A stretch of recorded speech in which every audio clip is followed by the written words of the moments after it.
Gane versus Volkov. I'm giving it 60-40 for Gane.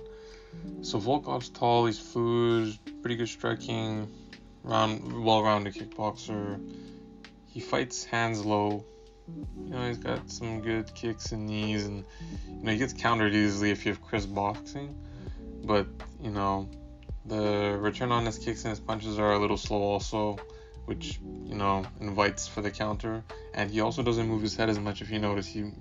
But he does move his feet, but his head not so much. And he just sidesteps pretty much, and he moves towards the power hand, which is pretty good. But Volkov's, he's a dangerous striker nonetheless, pretty precise with it, and he does use his range effectively, and he pops a good jab. So he struggles with when you burst him, so with explosive fighters, and when you fight at his pace and go in and out and throw punches here and there and then back off, this is where Volkov strives, so you can't do that with Volkov. So we all know he doesn't have super good takedown defense, and he's not strong off his back when he's on the ground, and so the path to victory here for Gane is pretty clear. Gane, on the other hand, he's very athletic. He's very, very quick for a heavyweight. He's very jumpy. I think he has way more finesse than Volkov, and he has, to some degree, a higher level of technique, like mastery of technique at least. And how I see this playing out is, after Gane's devastating loss against Jones, I believe Gane would probably go back to the drawing board and focus on his wrestling, because he basically told everyone in the division that he's not championship material because his wrestling is just so bad. Like, he'll never get past Aspinall with wrestling so bad.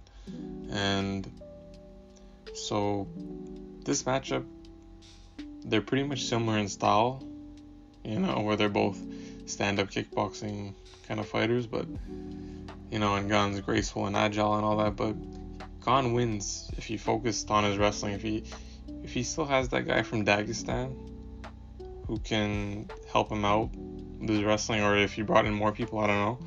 But if he focuses on his wrestling and he actually uses it and he trips Volkov and he uses his agility to explode into the inside, I think he's fully capable of picking apart Volkov, also from the distance. With his leg kicks, he's got pretty good leg kicks, and then he does that thing where he does like awkward body shots, and then he punches you, and then he kind of like hops at a striking distance, or leaps, whatever you want to call it. And I see him winning if he could just do these kind of awkward, like finesse movements, but also incorporate his wrestling and to trip him.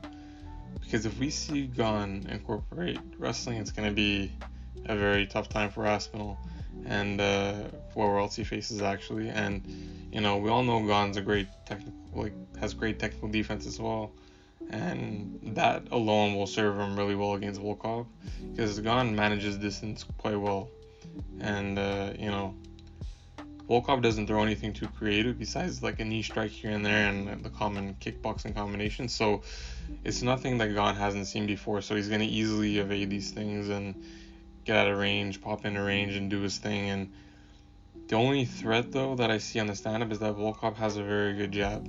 And if he establishes that jab well, it could really mess up Gane and, mess up his whole game plan and his whole rhythm, right? Because a good jab stops a lot. So that's what I got. I got Gane winning 6%. Let me know who you guys think is going to win. And let me know what you guys think the outcome of the gunfight is going to be. Have a great day, guys.